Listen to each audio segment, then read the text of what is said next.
and give me one more chance to tell her that I love her.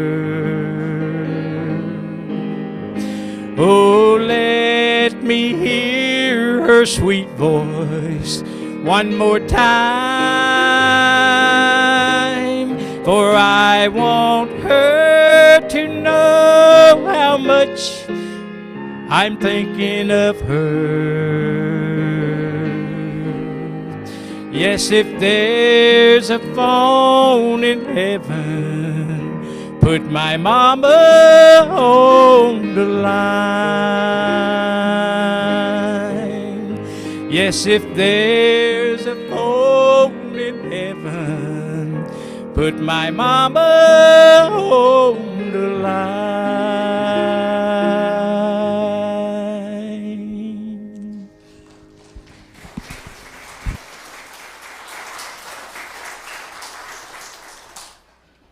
I don't know about that picture. A good thing I didn't see it. Hey, Mama, the words build character. The words that change lives. The words that impact whole communities, whole states, and whole nations, and even the world. Words that will be with us until the day we see her again in heaven. What does these words mean? What do they mean? In verse 11, just going to go by it because we got to hurry up. We got 10 minutes, but the word says, "The word fitly spoken is like apples of gold in pitchers of silver." You know, to be able to speak the word that is needed at the right moment, the right time, the time that the word needed to be heard is a gift. It's a gift from the Lord. Now, many people got lots of words to say, but most of them, I like what Brother McGee said in his little commentary. He said, most of the words we say need never be said. But then a mother who loves her children, loves her family, she speaks that word exactly at the right time. It's not a word of condemnation or a word of judgment. It's a word of compassion. The writer here says that it's beautiful. It's pleasing to hear what that word that mother has to say, and it's spoken just right with a heart of love. That was my mom. My mom didn't do a lot of talking. She would sit most of the time on the porch, and she would listen and watch. But my mom, when she spoke, you could tell she spoke words because she cared. She had compassion. She had love for her family and love for the Lord. And they was fitly spoken. And they were spoken just right. Just right. You know what I mean? Just right. But look in verse 12. It says, "As an earring of gold and an ornament of fine gold, so is a wise reprover unto an obedient ear." Praise God. Now, my dad would beat me, beat the devil out of me. You know what? He never did do that. He tried to beat the devil out of me, but he never succeeded. He didn't do it. He would whoop me. But Mama, she would talk to me. The writer here says that it's like a woman who's got these beautiful earrings and these beautiful ornaments on her body, and she puts that earring and that ornament on to make herself appealing to others, makes herself beautiful. Did you know that the reproof of my mom was beautiful because it was done in such a way that I knew she did it for my good? Mothers are that way. Mothers are that way. Lots of times they don't get a stick and beat us or whoop us, but they will talk to us and share with us the truth. And that truth is so important. And when you're obedient to what Mom says, it's beautiful. It's beautiful. You know, Mama cared more about other people loving us. Did y'all know she cared more about other people loving us than even sometimes I felt like even how much she loved me. She wanted others to love me more than she did. She always would tell us, I don't want you to be a bother to people. I don't want you to be a burden. I want people to love you and care about you. You know, that's Mama's heart. She was concerned about how we look into other people's lives. And it's beautiful. It's beautiful. Verse 13, right quick like, he says, as the cold of snow in the high time of harvest, so is faithful messenger of them that send him, for he refreshes the soul of his masters. You know what? In this area, in the region that we're talking about here, it's dry, it's arid, it's humid, it's hot. And during harvest time, it's especially hot.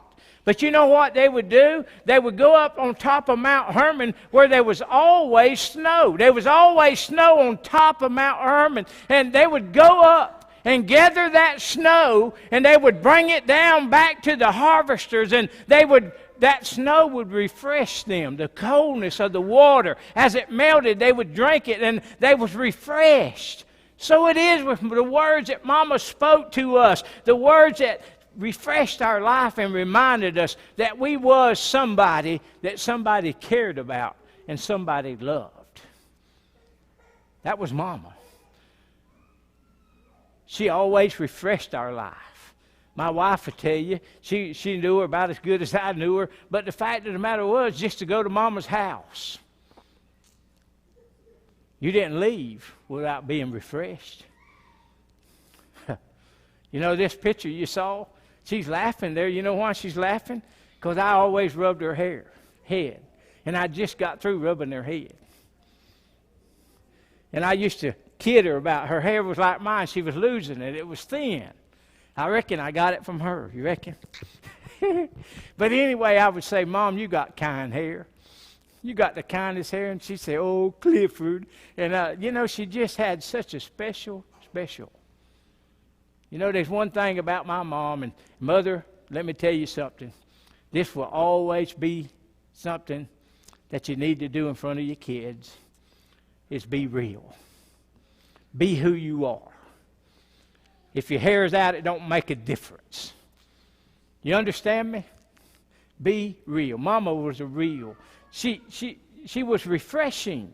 She was refreshing. And then, look she taught us something very, very, I like to think, you know, that I ain't this kind of person. Let me ask you something. Do you like to be around people who know it all?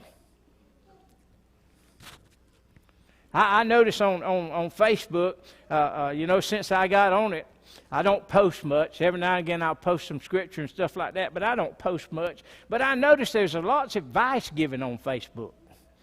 Somebody's got a problem, somebody's going through something, and there'll be 500 verses text. And there ain't nothing wrong. That's good, texting the verses. But then there got to be a commentary after the verse. And the commentary, I scratch my head sometimes and say, what in the devil are they saying? It would be better not to hear this. Don't. Mama taught us. Don't boast of knowing it all. Don't be a boastful person. Be an humble person. You know what? God gave you 2 ears and 1 mouth for a reason. Sometimes we need to exercise that.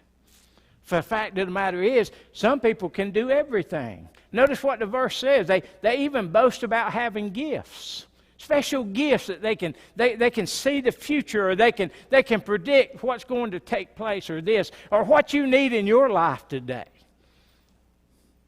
Well, you know what? The only person that knows what you need in your life today is your Father in heaven. And it ain't no sidekick that thinks they got a gift to see the future. It's the God of heaven who created you and made you. And guess where He speaks to you? From His Word, right? From His Word. Don't be a boastful person. Be humble in the way you live. Be humble. That, you know, I can't do it myself. Except the Lord help me. I can't do it. Moses said it so wonderfully, didn't he? Moses said, if the Lord don't go before us, we ain't going nowhere. Because He's the one who leads and guides us. He leads us and guides us. By long forbearing is a prince persuaded. You know, a soft tongue breaketh the bone. Don't jump into something before you have given it much thought. Mama taught us to be patient, to wait on the Lord. In fact, one of her key phrases to me was, God is trying to get your attention. God is trying to speak His word to you. She would always remind me that the best thing to do is wait on the Lord. Don't get ahead of God in your life, especially raising your kids. Always know that God's got a plan and a purpose. Much of my prayer time in my life as a Christian today is praying for that plan and purpose of God to come forth. People bring to me prayer requests. They text me and call me. You need to pray about this. And I say, well, yeah, I will. But my prayer concerning that need is that God's plan will happen. Do you understand that? All that's going on in the world today, all that's happening around the world today is not going to stop God's plan. It's going to come forth. It's going to happen just the way God said it is.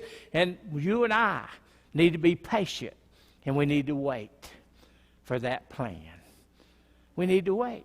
Mama says, wait on the Lord. That's a good lesson for all of us, right? To wait on the Lord. Don't get ahead of God. Don't get ahead of the Lord. Be patient. Hast thou found honey?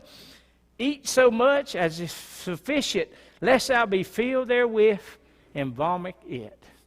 The picture is a man finds a wild honeybee nest in the woods. And that nest is full of honey. All of y'all seen this. You witnessed this. And he begins to eat that honey. He gathers it and he begins to eat it. And this is the main sweetness that they use during this time. So, you know, I love, don't y'all like sugar? You say, oh, I don't do much sugar. Well, you're just as crazy as a bat. We all eat it. The fact of the matter is we eat it because we love it. Right? Just admit it and say, Lord, I know I love it. If we don't have regular sugar, we got to have something to do what? We got to have a substitute, don't we? Last night I went to Larry's, or night before, I put 2 of them pink packs in my tea, Brunson. I put 2 of them in there. You say, well, you going to drink unsweet tea? Well, why put anything? You said unsweet. Why are you going to sweeten it with some substitute? Because we love sugar. We like the sweet taste. You know, the sweet taste overcomes us. What is he saying here? This guy finds a honeybee, and he eats, and he eats, and he eats. And you know what? 4 or 5 tablespoons of honey will probably make me throw up. I ain't really crazy about honey. But the fact of the matter is, he eats so much that his belly's full, and it makes him sick, and he vomits it. What's the lesson Mama's teaching us? You know, there's a time, parents, when you got to understand, enough's enough. It deals with life. You know, our children can't do but so much. Did y'all know that? There ain't but so much that our kids can participate in before it begins to affect their own health. We're pushing our kids to the brink today. Today, one of the highest rates of medication that's rising in our society is to help children cope with all they have to deal with because they're being pushed to do so much. There's a time to realize enough is enough. Don't be so greedy. Don't be so lustful. Understand that there's just so much that the little ones can do. Right? It's like the other night we was at Wicksburg. I seen this with my own eyes. I almost got in trouble. I had to go to the bathroom. Jenny, I went to the bathroom. And I came out of the bathroom and I told my wife I saw something that really, really about got me. It really about got me. But this people was watching the girls play. There was a little girls team playing like Avery's team. They was playing and they just got over and it was done. And they was going to go home. And this guy had this, I don't know if it's his son or his brother. I don't know. But it reminded me of Jim Bob. He had the same problem. Jim Bob used to come to church here. He couldn't walk. He couldn't use his arms.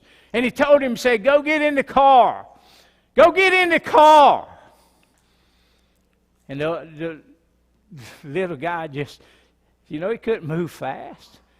Man, he's crippled. He can't hardly walk and this, that, and the other. And all of a sudden, he just slapped him and knocked him on the ground and told him, I told you to go get in the car. And I thought to myself, I've seen even parents do this, grab their youngin by the arm. Why'd you strike at that ball? Why'd you do that? I wonder, how much can we take today? There's just so much that it seems like we're trying to eat so much that a lot of people are vomiting it up.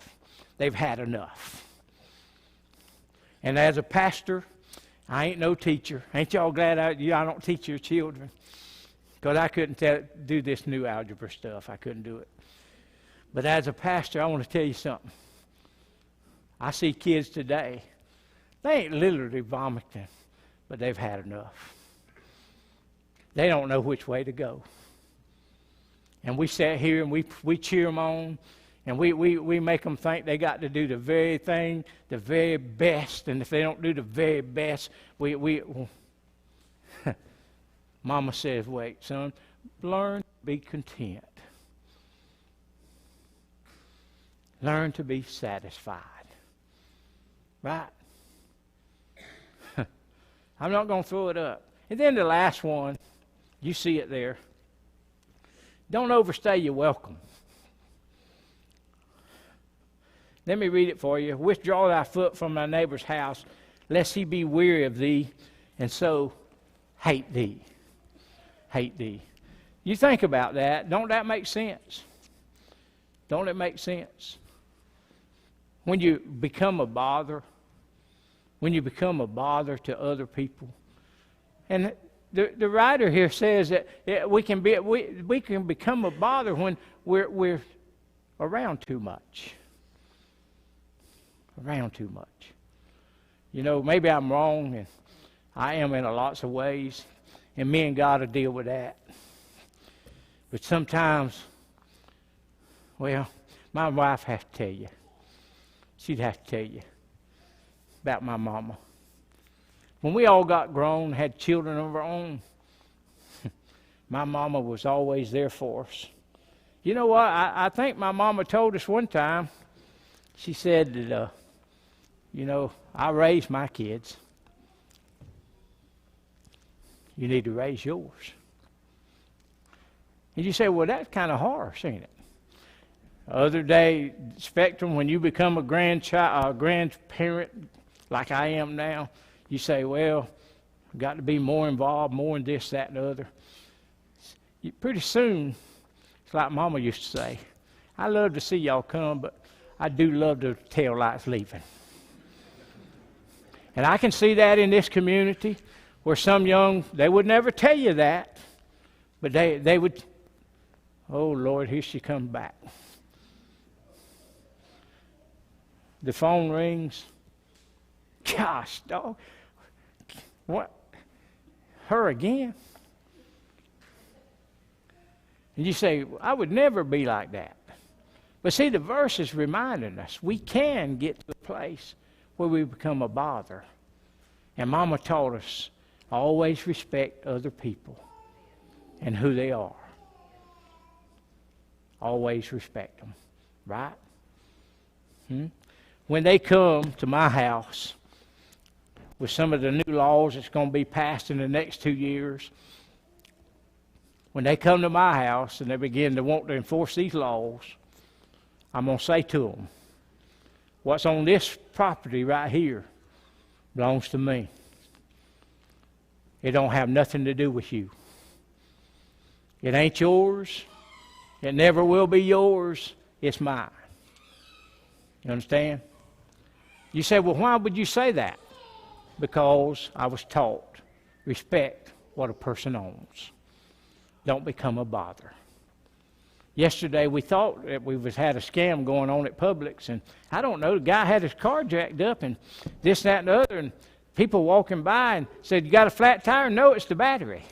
Scratching my head, battery, and then one guy come by and said, I ain't got no money to buy no battery. Well, why you got the car jacked up? And I figured out, I didn't ask him, but I kind of figured out he had the car jacked up to draw attention. And then when attention comes, what's he going to do?